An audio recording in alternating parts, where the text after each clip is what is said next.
Welcome to Politics and Random. Egberto Will is your host.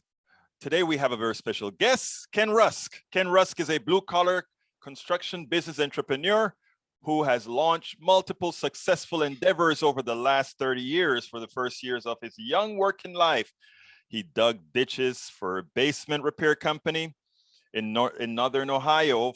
Over the years, he dug his way to a good life, one shovel of dirt at a time, and is now teaching others to do the same. Ken is the author of Blue Collar Cash: Love Your Work, Secure Your Future, and Find Happiness for Life. Welcome to Politics Done Right. Ken, how are you doing today? I'm great. Thanks for having me. I really appreciate it. Well, look, man, actually, just looking at the name of the book kind of says something. You have the color blue in there, and you have the word cash, and you have blue collar. Those are, you notice I love blue. I like that. Yeah, I noticed that. Yes. That's so my favorite color too. Yeah, absolutely. So, and people like green, but anyhow, let me ask you this. First of all, why did you write that book? I think it's special in this time. It's very important. Why did you write the book?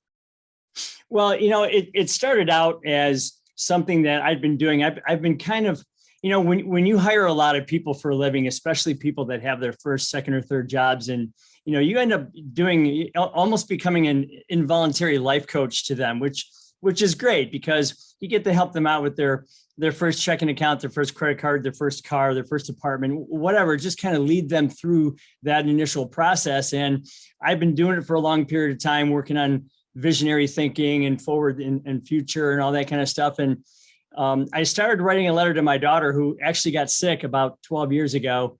And she's better now, but she had a pretty challenging time for a while. So I started writing a letter to her about what I thought was important in life based on what I'd learned from running this company.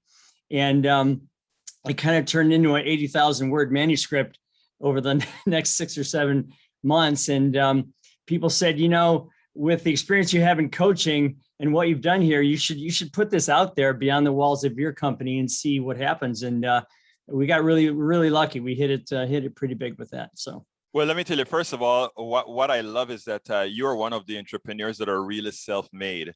Once I heard that you shoveled dirt, you shoveled and did that sort of a work, it reminded me of my formative years here in the United States, coming from Panama, where I swept floors, washed dishes, etc., before I formed a company. Those are the entrepreneurs that I have a hell of a lot of respect for, because again, you know what it takes, you know what it took to get there. Now, right now, we have a tendency to push everybody to go to college. Not a bad thing, but tell us a little bit about that. It's especially since, according to all statistics right now, the baby boomers are retiring, and we're going to have a flood of opportunities that don't require a college degree, but require a hell of a lot of skills. Your point. Well, there's a lot to unpack there. First off, I think part of the problem was in the 80s, we got rid of shop class, where kids just, almost accidentally discovered things like, welding and carpentry, plumbing, mechanics, all those types of great trades. And if you combine that with, kids are now, instead of going in the backyard and building a tree fort with lumber and hammer and nails, they're building them on their smartphones, and they're not really getting that kind of earthy experience. So we're having a whole generation of kids that are kind of missing that opportunity. And if you pair that with the fact that colleges are really good at marketing themselves to the point where they say, if you don't go to college, you may not be successful, which nothing is further from the truth. So you kind of have that perfect storm of, you got to go here or else. And again, there's so much opportunity out there. And that type of thinking, that type of almost, again, perfect storm will actually create opportunities for people like us who are willing to do something with their hands. Well, I mean, that is so important. Now, you speak about we are going to be spending a hell of a lot of money on infrastructure in the next several years. But one of the issues that we're going to have to be concerned about is who's going to be able to do all those jobs that are going to need to get done. We have two things coming up. Baby boomers are taking off. We're having some immigration issues, and we have a whole lot of unskilled people who don't really know how to build roads and build bridges anymore. Well, that's an absolute fact, and that's why I called it a crisis in the book. I know for a fact that the average age of an electrician today is 55 years old, and for every 5 that are retiring, they're saying only one's coming online. I know that that's happening in plumbing and carpentry and welding and a lot of other places. So I'm really concerned about the fact that we have to start finding a way to turn the tide away from the stigma of working with your hands and really recognize it for what it is. I mean, if there's 167 million people working in this country every day, about 70 million of those people do something with their hands. And yet we're trying to put 100% of the kids through college, which is really going to create an enormous load on supply and demand, but also an amazing opportunity if you're willing to get out there and do something. You happen to be discussing this program on a political show. So I want to do a little something here. We have an economic system here that has a tendency to tell folks that, make your money work for you. And that kind of thinking doesn't realize that your money working for you really means that somebody else is working so that they can appreciate that money that you have. In other words, when your money is working for you, it's not really working for you. Somebody else doing the work. That's what it really means. And we've been teaching people to go to business schools, to go to all these schools that don't do anything. I have a special feeling for engineering. I'm an engineer by trade. And I figure we are some of the folks that do things. The electricians, some of the folks that do things.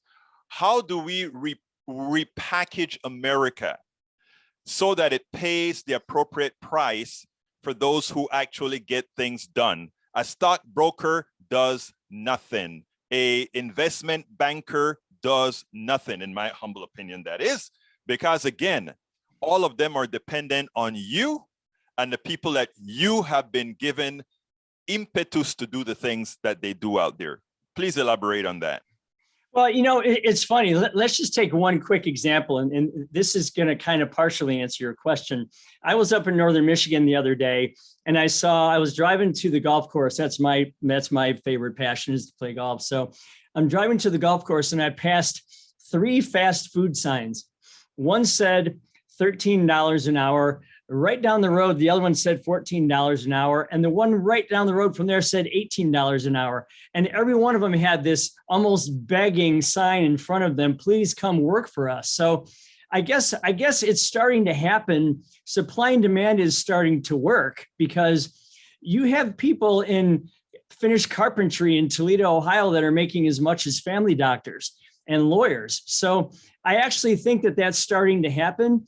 And when this infrastructure bill passes, there's going to be even more load or demand upon the labor side, which means if you're someone who's willing to pick up a shovel or a torch or a wrench or a hammer or anything, you're going to be able to really job shop 6 ways from Sunday to find yourself that really great job. And it's great because anymore, this used to be the norm. You get there on time, you look someone in the eye, you shake their hand firmly, and you're willing to work. That used to be kind of the norm. Now it's so rare that you're just going to vault right to the top. So I don't think there's ever been a better time to get into the blue collar trades. No, Ken, and I genuinely do not know the answer to this. You just mentioned supply and demand. There has always been a supply and demand issue for many of these jobs. I mean, if you take a look for a long time, fast food workers have always been a rotating door. If you paid these people right, it would not have been the kind of rotating doors that you have. And we have a lot of professions like that. What's so special about now that, let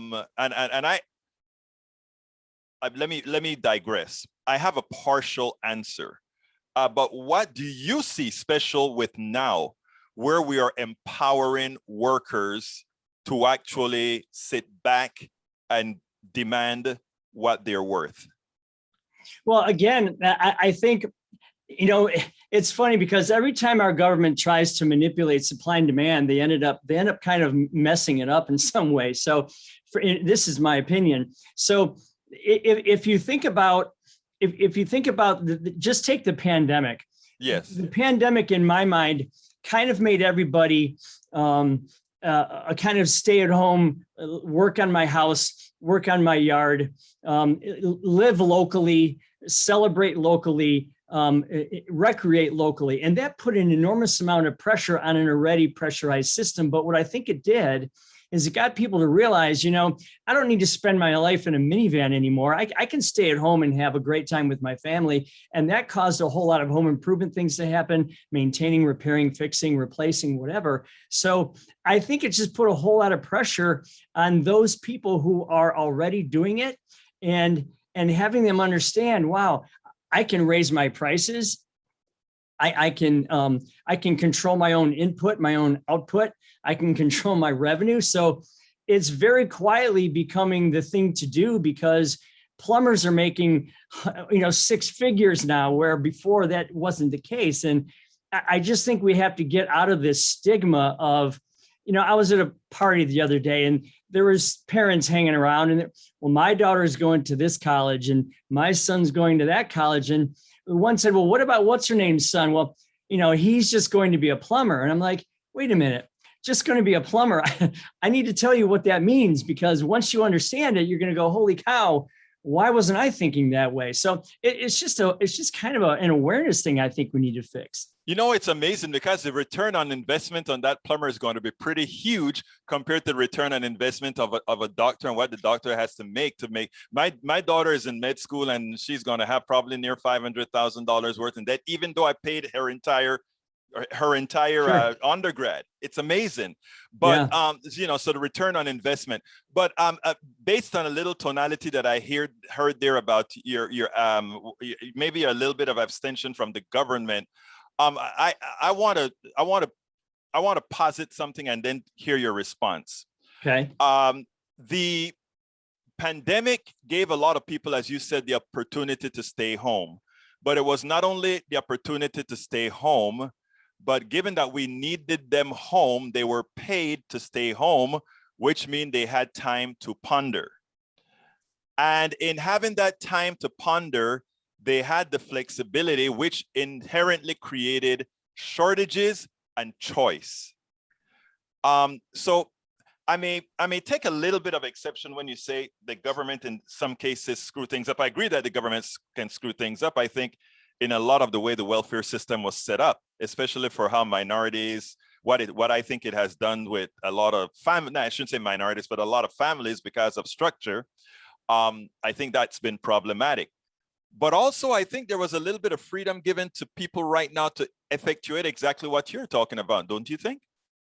Well, sure. I mean, if you drive from my office where I'm standing right now to the freeway, which is only a couple miles, there's probably 50 help wanted signs. Right. And they used to be just subtle, a little help wanted sign in the window. Now they're screaming with flags and, all kinds of stuff to get in your face as you're driving by, come work for us. So again, I do think people took the time, and they were able to afford to take the time. Right. That's magic. That's the magic.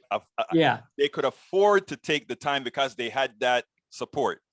Right. And I'm all for job shopping to get exactly what you want, because at the end of the day, we all want to do something that we're hopefully somewhat passionate about. But that's not even going to matter if, like I talk about in the book, if you don't have a real clear vision for what you want your life to look like. And I think that's where we fail our kids as well, is we tell them we live through a world of then. If you go to school, if you get good grades, if you get a scholarship, if you get a college degree, if you get a job, then you'll make some money and then you'll be happy. That's backwards to me. I think we need to start out with, what does your then look like? And then let's find a way to get there, no matter what path you take to do that. I think that is some of the best advice from that I've heard, because I believe that wholeheartedly, based on personally, that's what I'm doing right now. I left my own software company to go into political activism, which is something that where I wanted to be, what I enjoy doing. And it was a matter of how could I readjust my life to to be able to do this on much less. So I mean that I think what you're saying make a lot of sense, and it's all about ultimately happiness, etc., etc., etc. Well, look, let me tell you, I'm recommending that folks go out there and get your book. I really love what you have to say about really going out there and not. That last statement that you made is, I think, the most important one of them all. Not the if-thens, but where you want to be and what it takes to get there. I think that is so. I think that is so important. Now, the last question I always ask people, so prepare yourself, is what would you have liked me to ask you that you want to get out there for everybody to know, not only about you, but about what we need to do? Well, I think this way. It seems to me that when it comes to our kids, I think that we need to get them to understand that they are a heck of a lot more in control of their life than they think they are. Okay. They have all these amazing options. They have all these amazing possibilities. If they just step back a second and get off of the corral of, I've got to do this or else. And I'm not an anti-college guy. I mean, if you're going to operate on my shoulder, or if you're going to engineer a building, or if you're going to teach people, or you're going to manage money, I get that. You need to know everything there is to know. But to blindly put everybody through there, I think is a challenge. So if kids if they understand that, yeah, I can control my input, my output, I can control my revenue, I can control what I want my life to look like, they're going to lead much happier lives. And that's kind of what I've dedicated myself to do. I wrote this book not for the money, because I've been blessed already. And I believe that to whom much is expected, or much is given, much is expected. So I donate all the proceeds of my book to kids groups to try to get this message out there. And I just hope people take advantage of it. Well, let me tell you something, Mr. Rusk. For somebody who worked themselves up, who really did what it took to get there, as opposed to somebody who was given something, or somebody who took something from somebody else to make it big, you have my respect. Ken Rusk, a blue-collar business entrepreneur and author of Blue Collar Cash. Love your work, secure your future, and find happiness for life. Go get the book. Thank you so kindly for having been here on Politics Done Right. I appreciate it. Thanks for having me. We spend a lot of time deconstructing the news, trying to parse it into a form that everybody can understand. We try to find those little nitpicks where it flies above the fray, etc. If you really like these videos that we do, I want to ask a big favor. Please go ahead. Number one, subscribe to our channel. And number two, please join if you can. Thank you so kindly for watching. Keep watching. Please remember to share. We must populate the entire internet with our progressive message, a message that we know is what most Americans say that they want. So help us, please join.